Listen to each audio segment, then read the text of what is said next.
It's been long since we did an incense review, so I just thought it's time for another one.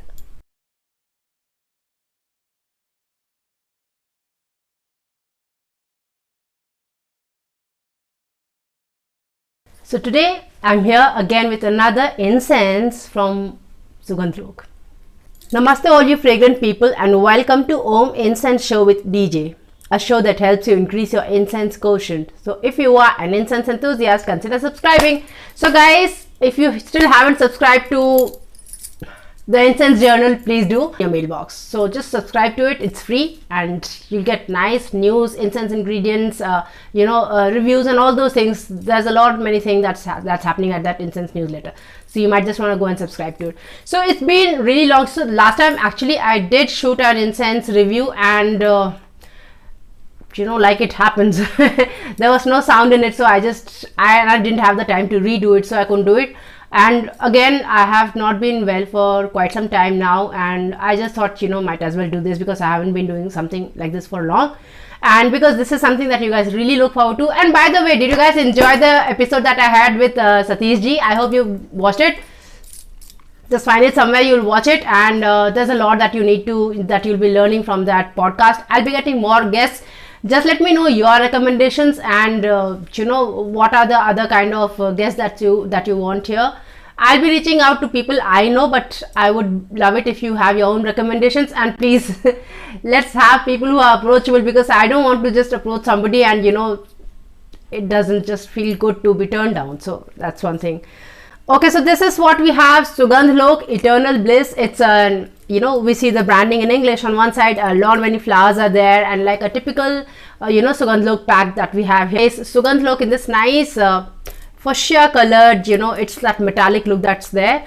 And the pack is like any other. On the back side it says Eternal Bliss Agarbatti in Hindi, and then it says SUGANDHLOK agarbattis are a divine olfactory delight, crafted carefully from the purest ingredients. With a legacy of 75 years, we bring you a premium range of fragrances developed from recipes handed down through generations.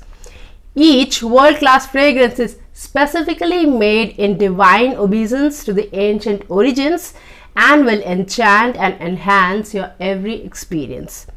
Eternal Bliss is a delightful concoction of vanilla, sandalwood, amber and ambergris. As the name suggests, this timeless fragrance of eternal bliss creates an aura of everlasting joy and pleasure. It's a euphoria one must experience, ideal for relaxing, calming and uplifting. So this is what we have, quite a few logos that we see here. That's what we have. A nice pack, it's quite gift worthy. What we get inside is the standard SUGANDHLOK branded pouch, plastic pouch. It says SUGANDHLOK Divine Agarbattis. This is what we get. So this is 50 grams of incense for 135 rupees, and 50 grams of incense translates to around 25 or 30 incense sticks in this pack if we go by the count. So that's what we have here. What we have inside is this normal 9-inch masala incense stick. There's a lot of masala here. It's hand rolled. You can make out from the undulations of the incense, and it has a nice beige bamboo core to it, which is smooth and round. This is what we have. There's a lot of brown masala on top, and the stick inside is dark brown, so we can see that. Going by its length, and because it's a masala incense, it's going to be there for around more than an hour or so, so around 65-70 minutes. It has a long time.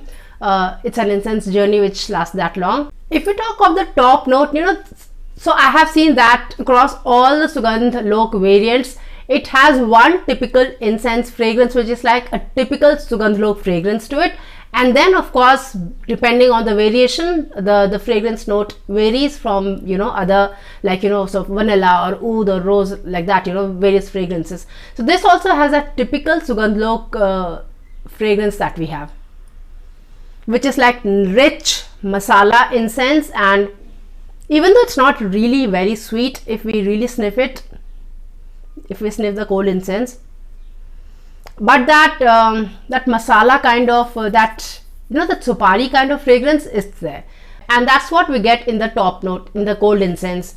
Once we light up the incense, and by the way guys, before I forget, I remember since I do this thing all the time, I had a comment from Steve from Incense in the Winds, and he said I must not do this. This is really harmful, and I must tell you guys not to do this. So just, you know, be mindful of this. You're not supposed to do this. I don't do this. Otherwise, you know, when I have to test an incense, I just light it up at my puja place, and then, you know, that's how I test it. So I don't actively go and, you know, take the whiff of it.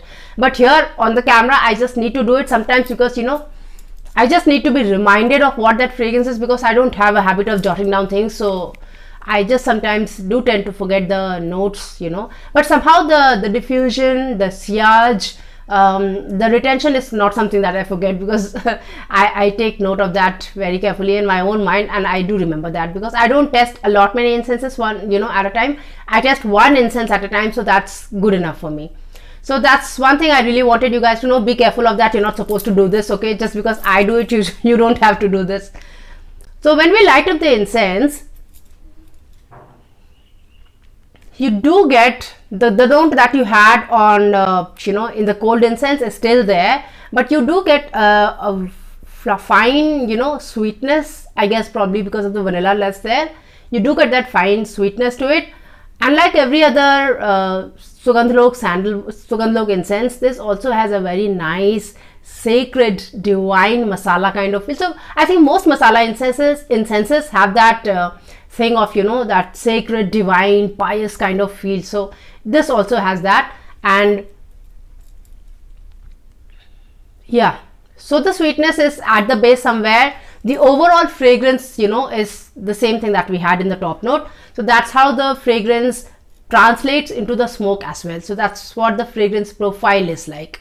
If we talk of intensity wise, I would say it's like around 5. So it's like neither very subtle nor very hard on you. It doesn't attack your senses. It's just there around, but it has a sure presence. So if it's an incense lit up somewhere, you will know unmistakably that it's a masala incense lit up somewhere, because of the divine, the sacred kind of feel that it gives.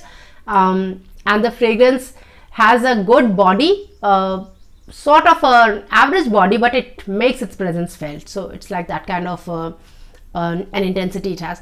If we talk of diffusion, the diffusion was to my entire house, so I'm sure the diffusion capacity is quite good. If you have to light it up out somewhere, or probably in your garden or balcony, it's going to diffuse to a large area and make people happy around.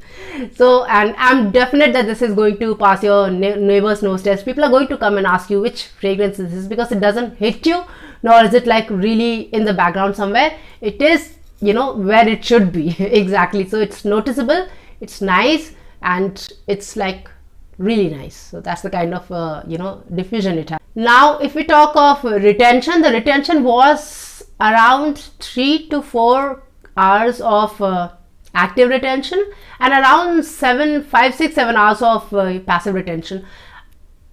You know, the retention could also be, that kind of retention could be because of the fact that I light it up at night, and, you know, I try to test it if it's there till the morning, so that, you know, I know the duration of the retention, so how long it has been there. So the passive retention was around 6 to 7 hours, so I lit it up at night, and till the morning I could get it. But that could also be because of the fact that, you know, at night all the doors and windows and everything is closed, so the fragrance remains around. But like I said, you know, the fragrance retention depends on a lot many things, and furnishing is one of them, ventilation is another. So those are the factors that would come, you know, that you might want to take into account. But otherwise, I would say this is one of those incenses which are like really good if you have a large gathering in your house, or you want to light up, if you have to go to a nice temple and you want to carry a nice incense, different from whatever is sold in that incense, the mandir prangar. So usually in the courtyard of temples, you have, you know, all kinds of people selling all kinds of incenses, and mostly they are like economy range, the budget kind of incense. But if you want to take something special for your, you know, for your Ishtadev, your God, whoever you are going to, you might just want to carry this. It's a good one if you just want to, you know, have your little chai and your some kind of book that you really want to enjoy. It's like that, you know. If you have a nice family gathering, people are coming over, you might just want to light this incense up, and, you know, if there's somebody specifically with a spiritual bent of mind, they would definitely like this. Also, if you have somebody who you are sure is going to come in a foul mood, you might just want to light this up. And that's a very good thing for, you know, any good incense. You know, it lightens the mood, it calms your senses, so it's a very good practice otherwise, I would say. So that's the kind of retention this has. To me, this comes across as 4 star.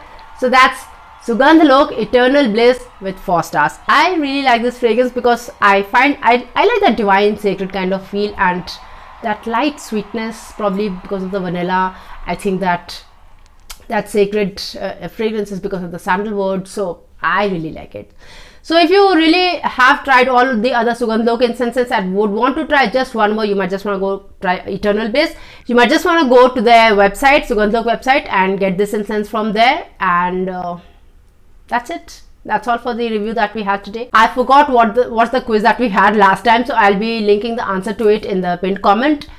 For now, the quiz is, let us know what is the the Latin name for civet. And we get something important from that cat, so I just want to know the Latin name of it. So that's the quiz for today. I hope you enjoyed this episode, and I hope you'll go and subscribe to the Incense Journal. There are also incense podcasts there on that Substack thing, so you might just want to go and check that as well. I hope you enjoyed this episode and you learned something from it. If you think somebody else can learn something from it, to share it with them. If you liked it, give it a like. This is Dolly Jha here, and I thank you so much for watching this episode. Till we meet again next, take very good care of yourself. Namaste.